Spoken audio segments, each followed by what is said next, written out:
This is the BiggerPockets podcast, show 730. I think this is a very important topic because there is this misconception that you need a lot of money to get started in real estate, and that's not true. You know, a lot of times you can get started in real estate with low to no money down, right? But I think $10,000 is a really good achievement for most people because, I think it's an achievable amount that someone can save over time if they put in some work, if they have a couple of side hustles, if they save their income that they're making at work. And with that $10,000, I think you can deploy this so many different ways and actually build wealth in real estate. What's going on, everyone? This is David Greene, your host of the BiggerPockets Real Estate Podcast, joined today by both of my co-hosts on the main show, Henry Washington and Rob Abasolo, and we've got a treat for you. Today's show, we are talking about what we would do if we had $10,000 to invest and what you could too. We go through several strategies, give a little brief overview of what each of them looks like. Then we each pick a strategy and throw it against each other in a rock'em sock'em style debate over how to spend $10,000. Before we get into the show, a quick tip for you. When it comes to how to spend $10,000 to invest in real estate, there's ways you can do it for free. And that means valuing your education. BiggerPockets.com has tons of resources to help you do that, including the best forum on the planet for real estate investors. You can also follow my awesome friends here, Henry Washington and Rob Abasolo, on social media. Guys, throw your handles out there real quick. Robilt, R-O-B-U-I-L-T. I did it. The Henry Washington. And they give you free content, free information, just like BiggerPockets does. Guys, you love education. It's one of the best ways to invest in yourselves. Do it with the people that you got right here. We also talk about ways that we have saved $10,000 ourselves that people can use to get to that first 10K. If you're not there right now, buckle your seatbelts, get ready for a great show. Let's do it. All right, today we have a special show. We are going to start with the list of all the ways that we can think of to get into real estate with just $10,000. We're each going to pick one of those strategies, and then we're going to deep dive into the strategy that each of us picked, how we would use them, what we would avoid, and how we would maximize the use of that $10,000, looking out for pitfalls and the kind of returns and timeline that we would expect, really paint a picture for everybody of how we would invest that $10,000. Yeah. I think this is a very important topic because there is this misconception that you need a lot of money to get started in real estate. And that's not true. You know, a lot of times you can get started in real estate with low to no money down, right? But I think $10,000 is a really good achievement for most people because, I think it's an achievable amount that someone can save over time if they put in some work, if they have a couple of side hustles, if they save their income that they're making at work. And with that $10,000, I think you can deploy this so many different ways and actually build wealth in real estate.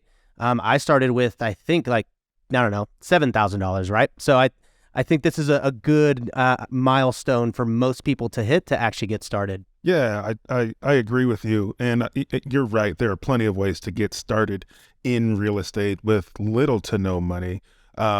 But it is going to take some money at some level, especially if you're going to buy and hold, right? Because having some sort of a cushion, safety net, way to pay for things that break is also helpful, right? So getting to that $10,000 point is a milestone, right? And so I don't want people to think, all right, I don't have to go save money to do this. You should. It's a great time with technology to be able to make money, and then also think about if you can get in with little to no money, that 10K can go a long way towards helping you have that cushion and provide you that safety net as you continue to invest. Yeah, so on the topic of how you would get $10,000, each of you, what do you recommend? Do you think that there's a side hustle that you should use to save an extra 10K? Would you look for a different job? Is there things within the jobs people are working? If someone's just like, well, I don't even have 10K, how am I going to get there? What advice do you have? Rob, I'll start with you.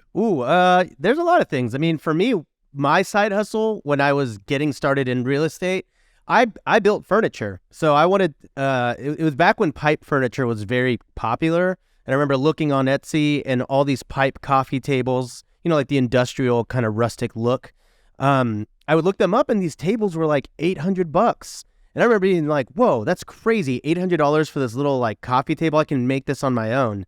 And so I did. And it cost me $100 to do. And so I was like, whoa, what if I built this for $100 and I sold it to people for $800 or $1,000?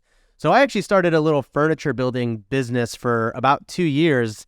And I was glued to my basement for those 2 years. I'd be in there up until 4 a.m. at night building custom tables and benches and not a lot of skill went into it. Like, it was a very easy trade for me to pick up. Naturally, I'm a little handy, but I was able to learn. I was able to learn the woodworking craft and make thousands of dollars every single month. Now, at that time, I think it was like $8,000 a year that I was making on the side. But to me, that was monumental for where I was financially. So I think if you have a trade that you're good at, figure out how to monetize that trade. Yeah, I did something very similar, Rob. For my side hustle, unfortunately, I didn't put the money to use into real estate, but needless to say, I did have a side hustle that helped me make about 10 grand. And so I would look for places where I could buy Amazon, Walmart, online store returns for pennies on the dollar. So a lot of the times when people return these items to Amazon or Walmart.com, they just end up selling those things super cheap wholesale to these auction companies.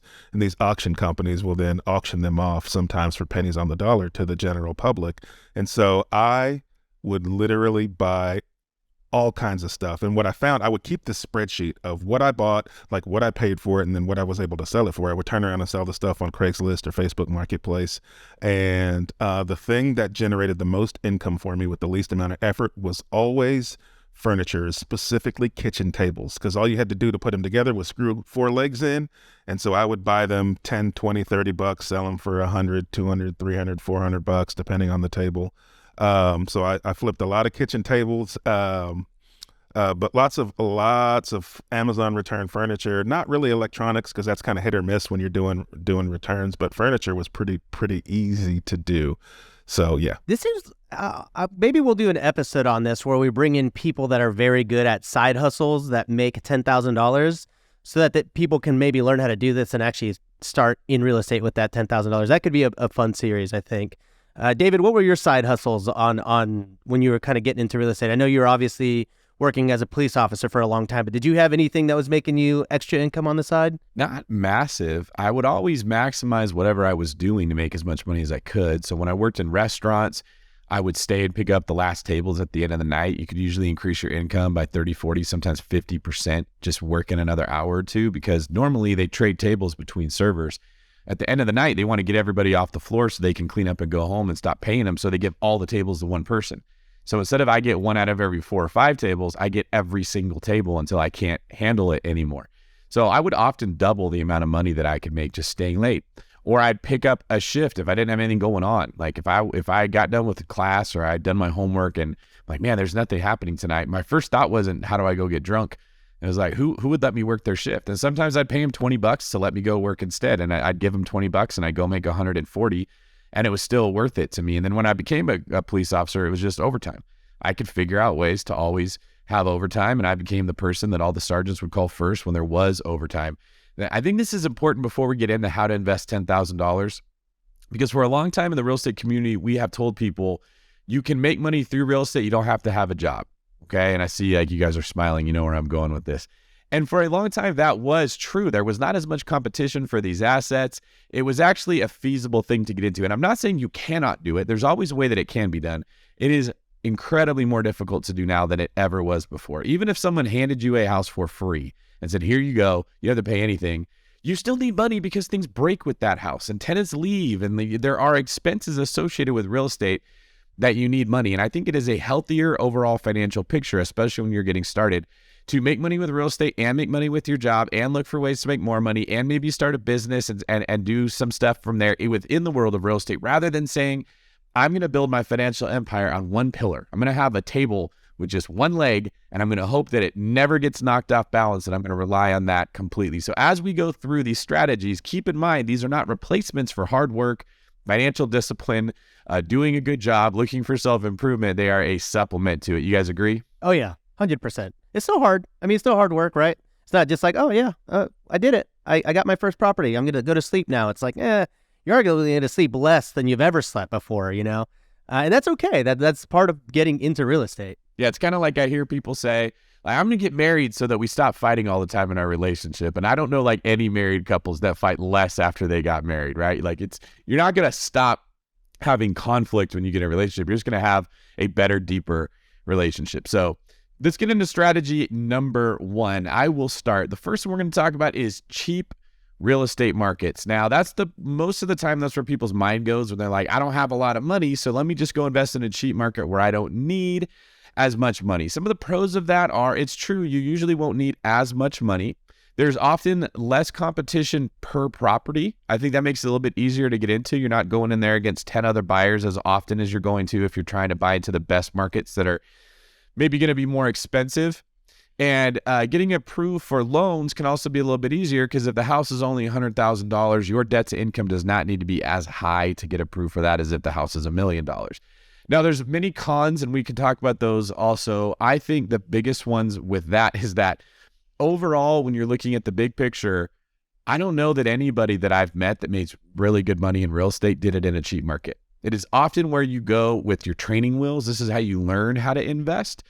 But even if you're investing in a cheap market and you're going to keep, maybe you're like a Midwest investor, you still move into the better neighborhoods or the better assets within the Midwest. It's none of the people I know that do well stayed as bottom feeders trying to make these really cheap deals work, because the problem is you don't get appreciation in cash flow. You don't get appreciation in the value of the property.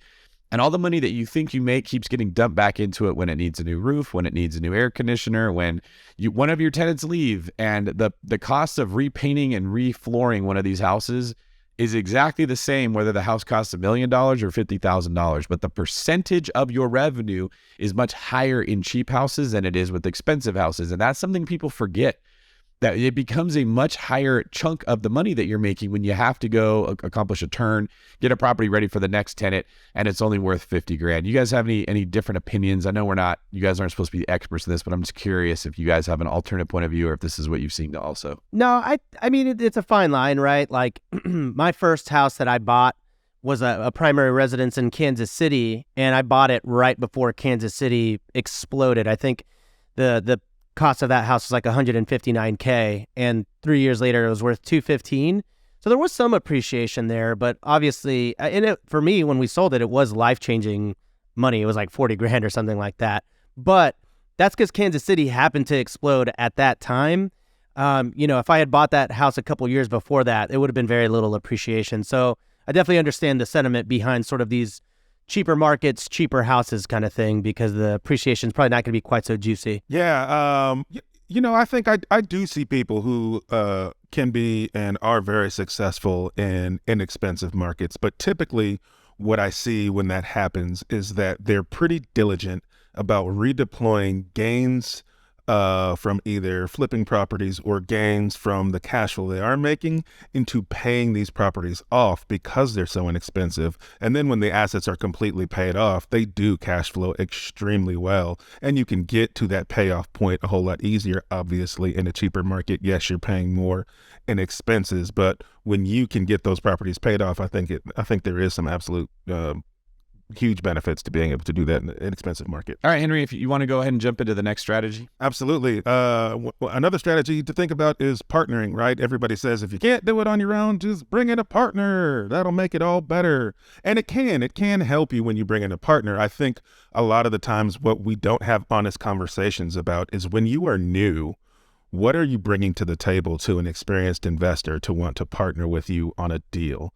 Right? There are some rare occasions when somebody just wants to take you under their wing and give you 50% of one of their deals, but that's very few and far between, right? And so partnering can help you get into deals. It can help you learn the business, but the catch is you have to be able to provide some level of value. So whether that's you go and you drive for dollars, and if you're out and about every day, going to work, going to your 9 to 5, driving for dollars, tagging distressed homes, then that's a list you now have that you can take to an experienced investor and say, hey, if you market to this list, if you get a deal on this list, maybe I can shadow you, maybe I can get a finder's fee, maybe I can partner with you on that deal, but at least you brought some value. I think risks, obviously, to partnering, you can't just partner with anybody. I think sometimes people get themselves into quite a bit of trouble when they partner with people who don't have the same core values as them, right? It's like a marriage and a partnership. If you're not aligned on the big core values, then you could see yourself getting into some trouble. And if you don't have the infrastructure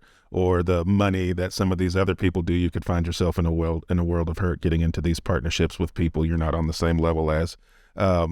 So yeah, you got to be careful with who you partner with, and you have to make sure that you provide value. And I think partnerships can be beneficial, but if you're not going to be able to bring value, it's going to be a very difficult path for you to find that perfect partner. I think one thing that most people don't think about doing because they're just getting started when they partner a lot of the times is get a lawyer involved like as soon as possible and have them draft up the LLC with you, the actual operating agreement.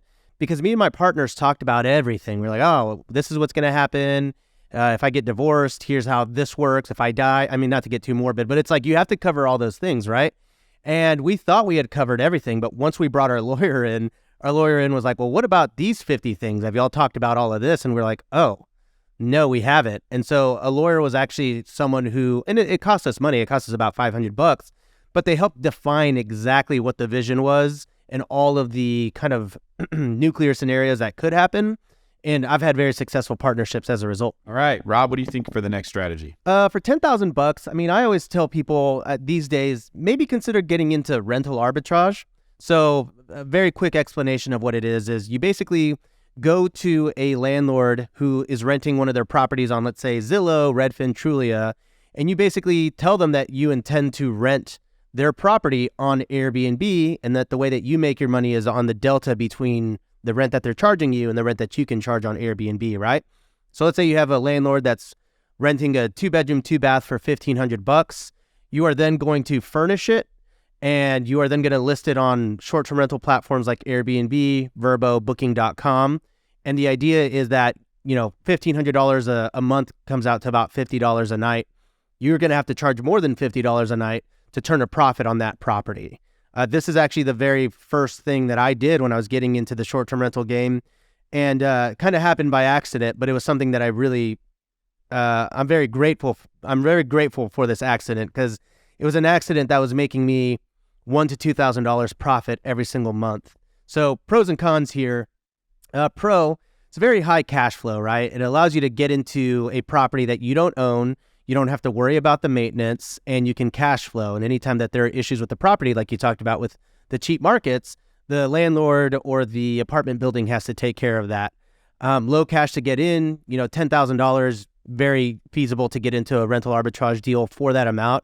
I think my first rental arbitrage deal was about $3,000 because I really hustled and went to Craigslist free and let go, and I was getting furniture for like $10 and it didn't match and it wasn't good, but I was just getting started. The cons of rental arbitrage, I'd say the biggest one is it's very hard to get a landlord to agree to this, right? And there are a lot of people that execute this strategy incorrectly where they don't tell the landlord about it, and then the landlord finds out, and what do you think happens?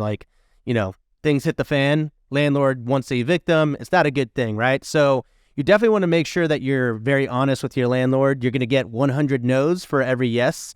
The other big con to rental arbitrage is that there is no ownership of that property. And because there's no ownership, you get no equity, you get no tax benefits other than like typical deductions that you might be able to do, like furniture deductions and stuff like that.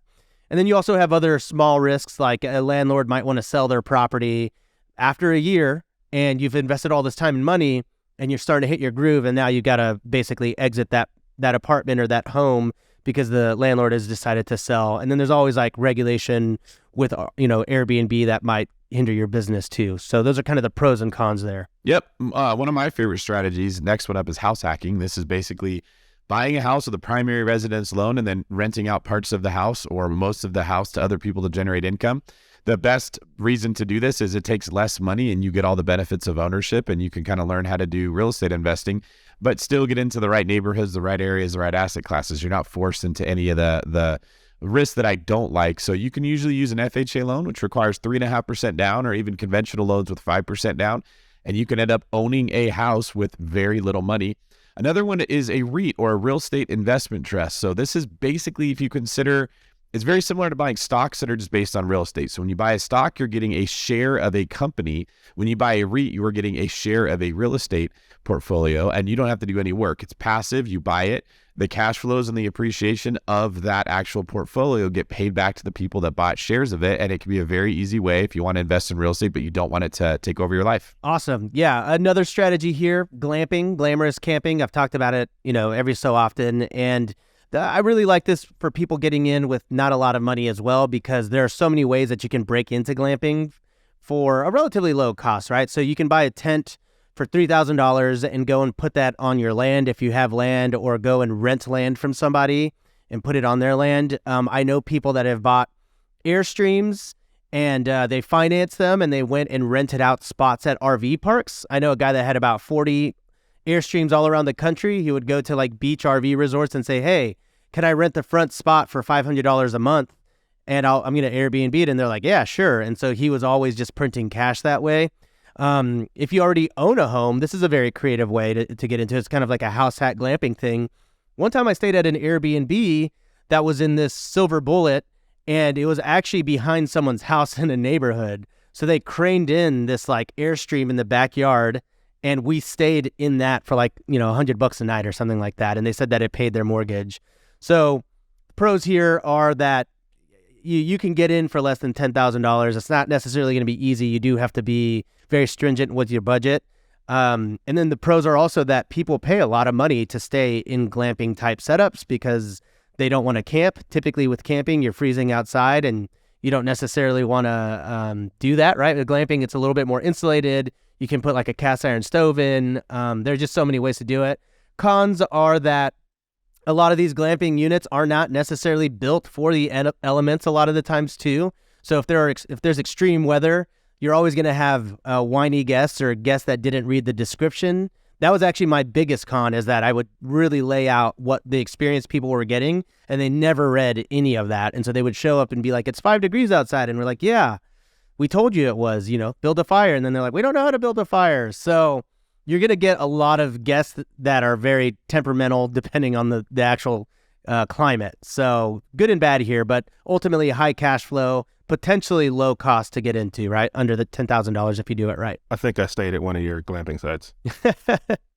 Yeah, probably. Oh, man. Another strategy is lead generation, wholesale bird dog, right? It's had lots of names, but the idea is that you hustle your tail off to find as many under market value leads as you possibly can, and then either make money by monetizing those leads by either putting it under contract and assigning that contract to an investor who will close on that deal, or passing that lead on to another investor in exchange for a finder's fee. It is a good strategy to be able to make money if it's done properly and in accordance with the law, depending on the state that you're in. But some of the so the pros are, you can make really good money doing this.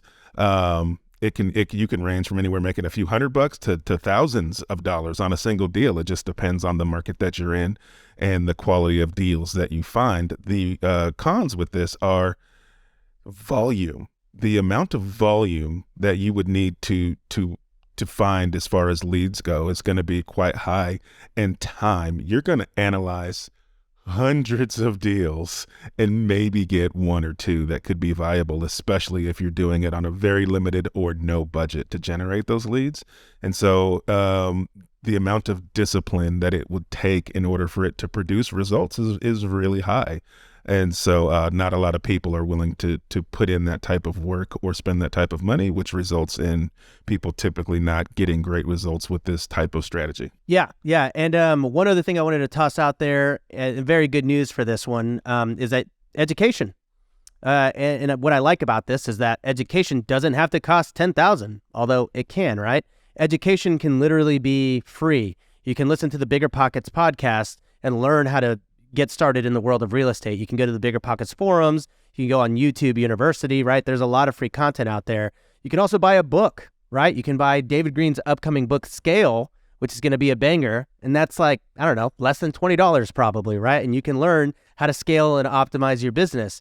You can join a course for under $1,000. You can join a mastermind for under $10,000, right? So it really depends on what you want, how much you want to invest. But I think investing in yourself will ultimately put you in a network of people like that are like-minded, that have also made that investment, that want exactly what you want. And I think you can find partners. I think you can learn at an accelerated rate.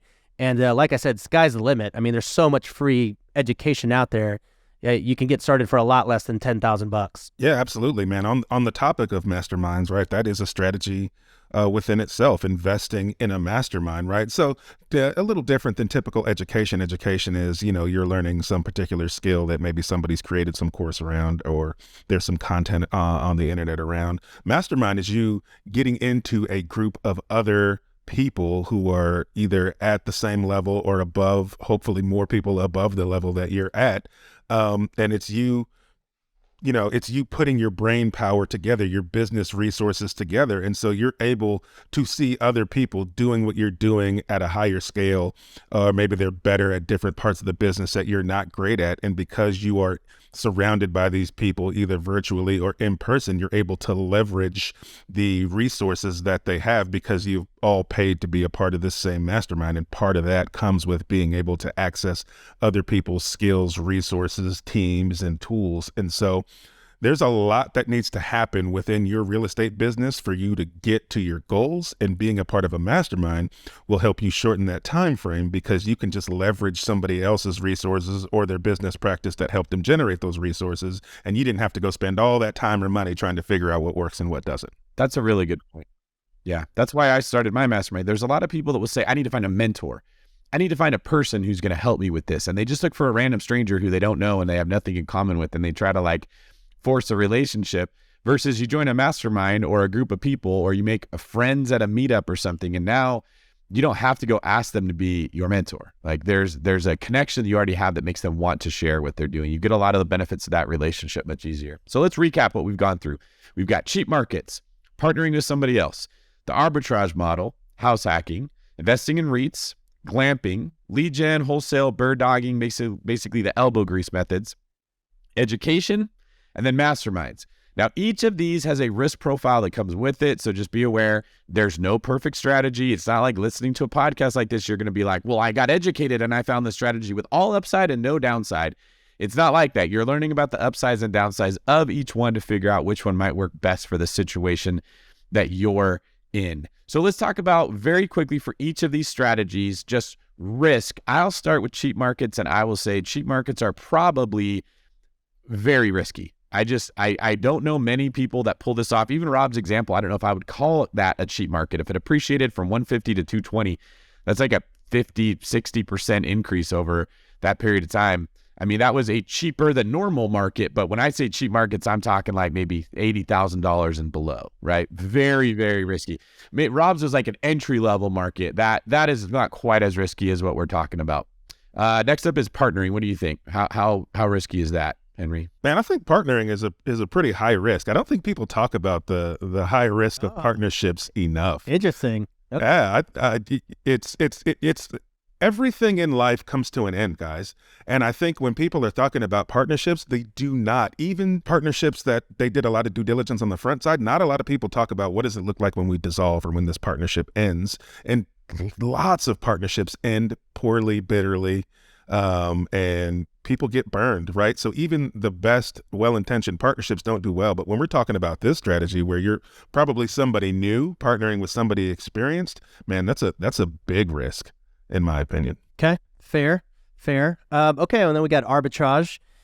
This is a tough one. I think if you do arbitrage correctly and you negotiate with your landlord and they're in on it, I actually think it's a low risk.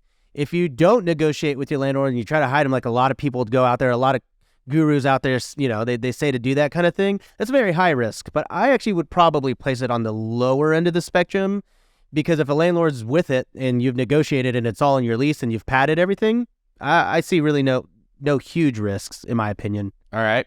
When it comes to house hacking, I think this is actually low risk, and that's one of the reasons that I really like it, frankly. It's probably the lowest risk way I know of in general to get into real estate, and that's why you will frequently hear me saying, I wrote BRRRR, I wrote long distance investing, I do a lot of stuff. I still tell everyone it doesn't matter. You should house hack one house every single year, everybody. And then REITs is also relatively low risk.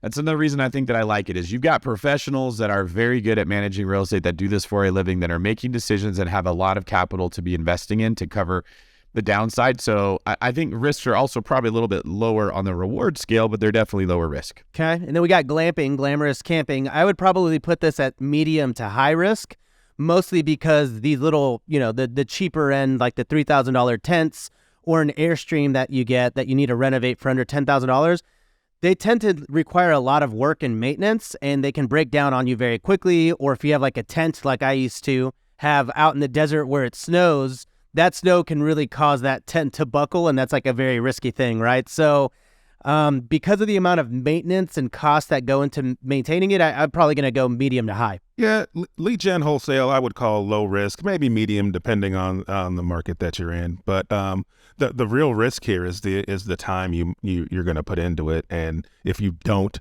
stick with it, because let's be honest, real estate has been around for decades and decades. People have been finding under market value deals and buying them, so like it works. It's just, are you going to be able to spend the amount of money or put in the proper amount of time for it to work? So the real risk is just not sticking it out. Sure. Then we have education. I'm going to go zero risk. There is zero risk to making yourself smarter. There's only upside on that. Fight me. Masterminds. In all honesty, I think masterminds are low risk, right? I think you'll hear some horror stories of people saying, I spent $5,000 on this mastermind and I just didn't get anything. A lot of it is you have to put in the effort. Bingo. And you are going to get out of masterminds what you put into them. I think a lot of the times people feel like I spent money and all the stuff should just come to me and I should have all this value that just comes to me and then I will be super successful. No, you still got to go apply what you learn and do the work. And if you do that, I think you have very low risk with masterminds. Yeah, you are the biggest risk in a mastermind. If you do not put in the time into it, if you don't go through all the resources, if you don't connect with people, if you don't use what you've learned out in the real world, then you can't succeed, right? You have to actually go out there and apply the stuff just like you said. So I think the only risk there is how hard are you willing to work in a mastermind? Yeah, and how much do you expect it to just happen for you? Man, if anyone can take anything out of this episode, please just hear that. There is no strategy, there is no mastermind, there is no group, there is no book, there is no nothing that brings real estate and places it on your table and says, here you go, a cash flowing property at 70% of ARV, all for you because you took a course. You still got to go out there and take what you want. These courses, these strategies we're talking about, they just are ways that you can go and do that, but every one of them will always have that in common. All right, we have gone through all the strategies that we could think of. We've talked about the pros and cons of each. Now, we are going to choose the strategy that we each like the most, and we are going to compare them in a bit of a Royal Rumble here to see who comes out on top. My strategy, since I'm the host and I get to pick first, I'm probably the oldest too, is going to be house hacking. This is my favorite strategy. That's the one I'm going to defend. Rob? I'm going to go with the arbitrage just because that's how I got started. So why not? Yep. I like lead gen only because David took house hacking. That's why I like to go first. Sorry, Henry. I'm sure you do a very good job with lead gen on its own. The funny thing is you probably could, as we talk about these, combine all three. You could lead gen for a house hack and then arbitrage it as a short-term rental. I guess you couldn't arbitrage your own property, so maybe Rob's went through a little bit of a kink in there. But many of these strategies can be combined, so remember that also. You don't have to pick one out of the 10. You can look for ways to work 4 of these together with your $10,000. All right, I will go first. With my strategy, house hacking, the timeline is relatively short to execute this. So you basically are going to go to a loan officer. You're going to get pre-approved. They're going to tell you this is how expensive of a single family you can buy. This is how expensive of a duplex you can buy. And this is how expensive of a triplex or a fourplex you can buy. And now you go to a real estate agent and say, I need to see homes that are within this price range and multifamily of these sizes that are within this price range. And you start looking at emails that come in. You can also get on some of the portals and you can start looking on Zillow or Realtor.com and trying to see, hey, what is out there? You then have your realtor start showing you homes. You see what you think. You see if they're in a place that you'd want to live and if the floor plan of the property would work for having several people in there. Now, there's lots of ways to house hack. You can rent out the bedrooms. You can rent out parts of the property. You can turn the garage into the house and live there and rent out the house. You can add an ADU in the backyard and the basement downstairs and then rent the rooms out in the main house and end up with like 6 different tenants if you want. This is one of the things that makes it cool is it's very creative and it allows you to learn the fundamentals of real estate in a low risk way. And then you're writing offers. So from like contacting a loan officer to closing on a deal could be 90 days or less if you find the deal very quickly and you move forward. Or you could take as long as you need to feel comfortable, but there isn't like pressure. It's not like you spent all this money and you got to get a return back on your capital. You don't really spend any money until you buy the house. The way you mitigate risk with house hacking is by finding ways to get as many good tenants in that property as you can. So there's a spectrum with house hacking between profitability and comfort. And the further you move away from comfort, the higher of a profitability that you can expect. So do any of the three of us want to be living in a 6-bedroom house, renting a room from ourselves and renting to 5 other tenants? Probably not. That's not very comfortable. We're not going to enjoy that. However, that would be the most profitable way to do house hacking, and it would be the lowest risk way as well. Now, the other way could be you get a big house and you get to be comfortable and you live in it. You just rent out a ADU in the backyard. That's going to be more comfortable but less profitable. The cool thing is you get to choose where on that spectrum that you want to be. And the way that you get your money back is after you spend that $10,000 on your house hack and you live there for a year or 2 or 3, the property will likely appreciate. You don't know when it's going to happen, but you know it will happen. It's much like a jack in the box. When you're just turning that wheel, you don't know when it's going to pop, just like Will Ferrell and Elf. But you know it is going to pop at some point, right? So whether you got to wait 1 year, you got to wait 5 years, you got to wait 10 years, at some point you get appreciation.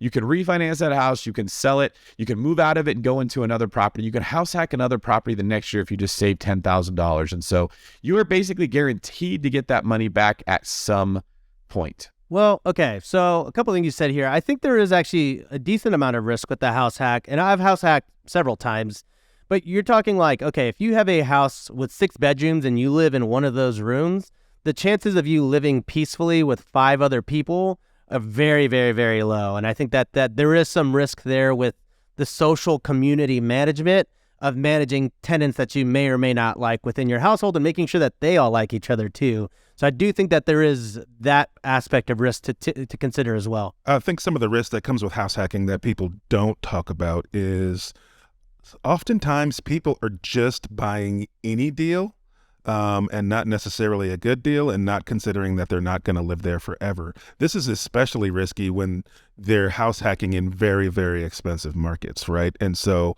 when you're still not covering your entire mortgage by house hacking, you're still paying a large chunk of it, and then always assuming that somebody is going to be there to cover part of that mortgage. That doesn't always happen, and you could get stuck with a very large payment that maybe you can't afford to pay, but you were able to get approved for that loan because of the income that property does generate when it is rented. And so I think people substitute due diligence for just getting into house hacking sometimes, and needs to understand that it's not always going to be perfect. And can you carry this note if you had to? That's a very good point. I like that. I also like the fact that you pointed out there is risk. I'm not saying there's no risk. There isn't a real estate strategy that is no risk. You will never find anything that is no risk, right? It's what is the risk, and are you suited as a person and in a financial situation to mitigate that risk? And then is the upside worth the downside, right? I feel like in house hacking, the upside is absolutely worth the downside, which is why I'm such a proponent of it. So let's move on. Rob, it's your turn. Throw your fighter into the ring. Yeah, so I'm, again, arbitrage, right? So this is the idea of re-renting something that you've rented from a landlord on short-term rental platforms or whatever OTA,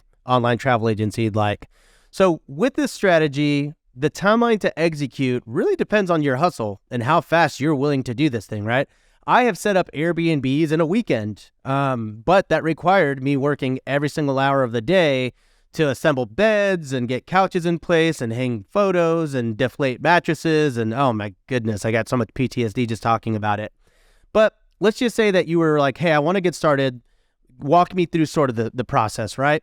Well, I've already told you that you're going to be negotiating with landlords and you're going to hear 100 no's for every yes, right? So I think locating the deal is probably the aspect that's going to take you the longest amount of time.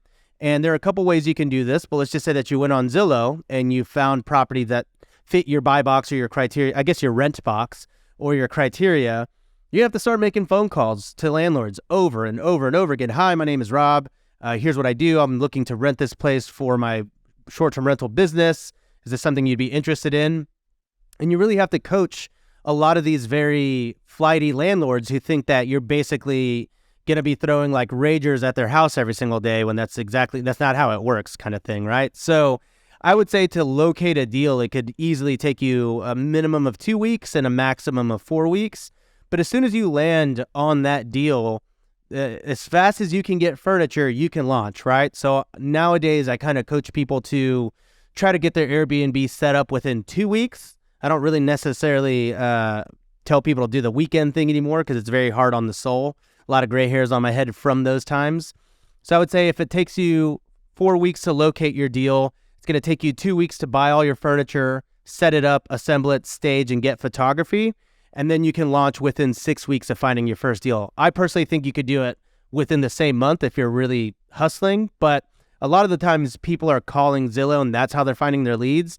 I've actually found success by going to different real estate meetups and talking to other multifamily investors and telling them what I did.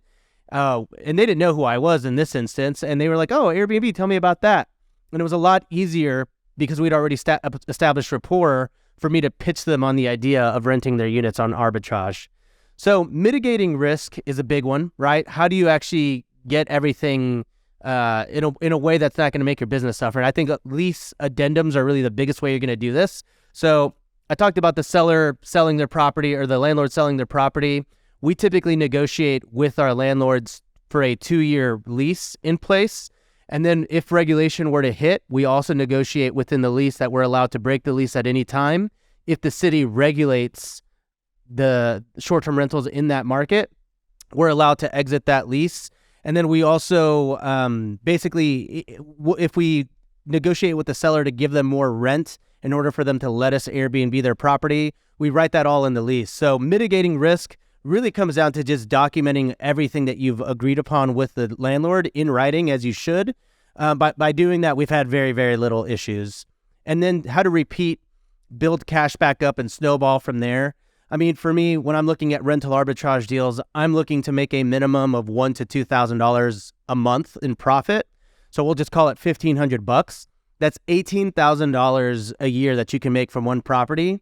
The best way you can snowball is to not spend your money. And this is what I tell people who are starting in real estate. You know, those first few years are very lonely in the bank account because you should not be touching that money. You should be reinvesting it.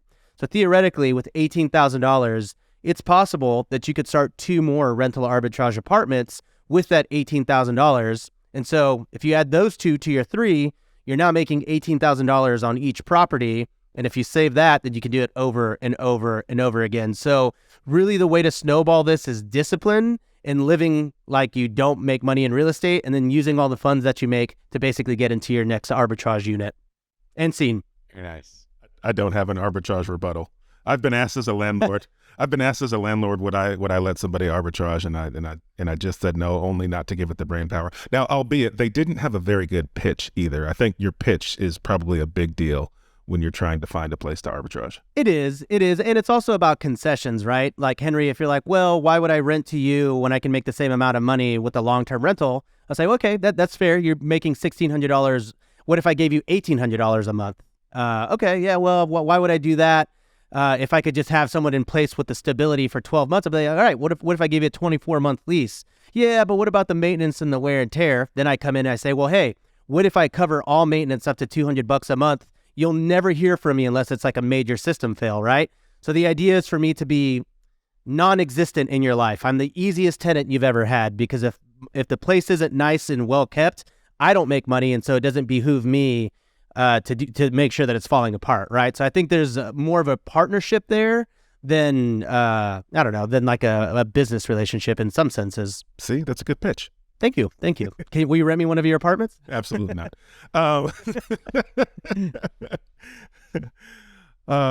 Is it my turn? Can I go now? That's you, man. Awesome. Yeah. So I love lead gen as a strategy.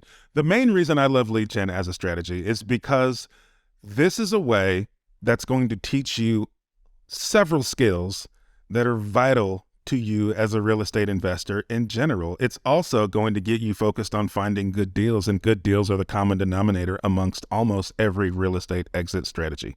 You have to have some level of equity in a deal for it to be able to be monetized, right? And so part of the reason why I love this is because you can make a profit on that 10 grand without having to spend a whole lot of that 10 grand. There's plenty of ways for you to hustle and generate free leads for distressed properties. We've talked about driving for dollars, but it's more about, can you get your line in the water in enough places where people are actually looking to sell at a discount? And if you can get your line in enough places and be relentlessly consistent in your pursuit of those leads. And I think that's where people fail when they're trying to find that first deal through generating leads themselves, right? Is the relentless consistency isn't there. They try one way and they don't try it at enough volume, or they don't leverage enough other people to help them with that. And so what I say by that, if it was me,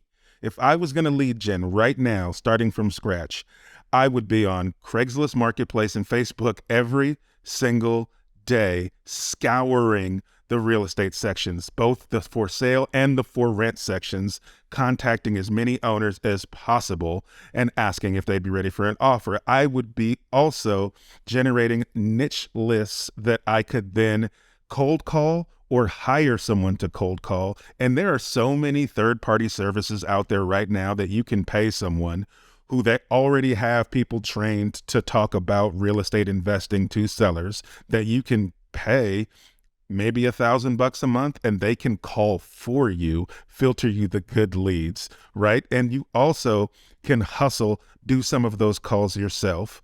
There's very inexpensive ways to talk to a lot of sellers, right? I think what people don't realize is that you have to talk to so many sellers in order for you to find that deal. So people don't do it. And that's what gives you the advantage if you are willing to make lead gen your job, right? You go to your 9 to 5 because that's what you need to do to make money, to pay your mortgage and to live, so that you can do your job, which is lead gen, to find you that deal, which is going to springboard you into real estate investing. So you can spend a fraction of that money, a third of that money, doing different strategies relentlessly, consistently, and then turn that deal into money. Or you can actually buy that deal, because there are ways for you to get deals financed if you're buying a really deeply discounted deal. And trust me, when you get a really deeply discounted deal on the hook, you will be very motivated to go figure out those ways to do it and to get that deal financed. The problem is people want to figure out the financing beforehand, and so they get scared. They don't want to do, and lenders don't want to talk to you if you don't have something for them to look at, right? So getting that good deal and finding that lead is going to help springboard you into real estate investing, and you can monetize it, because trust me, if somebody brought you a phenomenal deal tomorrow in a market you were interested in, chances are you would probably buy it, right? So it's about, can you put in the relentless, consistent effort in order to generate those leads? Which comes down to, can you have a strong work ethic? Do you really want this? If you can't get into real estate to get around work ethic, I don't like working hard, so let me get into real estate instead, you're just going to have a hard time here, like you had a hard time, right? The hard work in this definitely pays better, but you still have to do hard work. So to recap here, my method is house hacking. I like that because it's low risk and I feel like it's relatively high reward.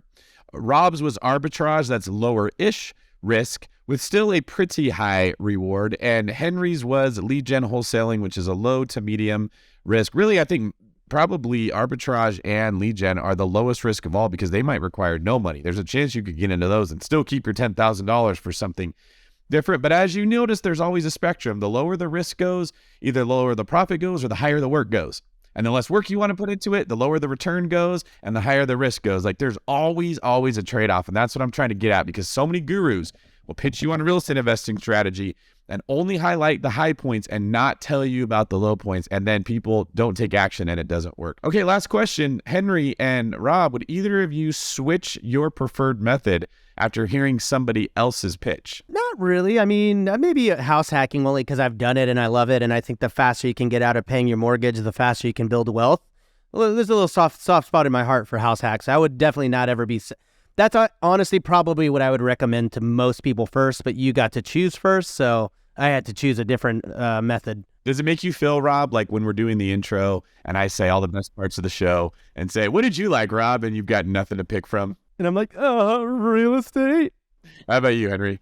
Man, I totally agree. I house hacked and it changed my life. And often when I'm talking to new investors, I tell them, you should buy a multifamily on a low down payment loan every year forever and ever until your spouse tells you, I will never live in another multifamily again. That's just what you should do. I love that. I mean, honestly, rock that thing. It's like that Honda Civic that you bought in 1989 and is still running. Rock that thing as long as you possibly can. It's the best way to go. So thank you guys very much. I appreciate your contributions here. And listeners, if you enjoyed this, please consider giving us a 5-star review wherever you listen to your podcast. Apple Podcasts, Spotify, Stitcher, whatever it is, those help us a lot. Before we get out of here, Henry, where can people find out more about you? Yeah, best place to find me is on Instagram. I'm at the Henry Washington on Instagram. Rob? You can find me over at YouTube or Instagram at Robuilt, Robuilt, like Rob built it, but one B. Rob built, not Roe built. That's a very pet peeve of his. When he hears that his quaff starts to go from like at an angle, he looks like a Dimetrodon, one of those dinosaurs, and he gets pissed. Like, don't turn him into the Dimetrodon. You can find me also at David Greene 24 on YouTube, Instagram, and all the other social medias. And it's not like you can mess up my name. I didn't do a confusing one like Rob that everyone's like, well, wouldn't there be 2 B's if it was Rob built? It should be Roe built. But you have that E at the end, so. That's true. Yeah, that's that easy. Forget. That's a very good point. Some other imposter out there without the E is probably soaking up all my follows right now. All right. I'll let you guys get out of here. This is David Greene for Henry the Bird Dog Washington and Rob Dimetrodon Abasolo signing off.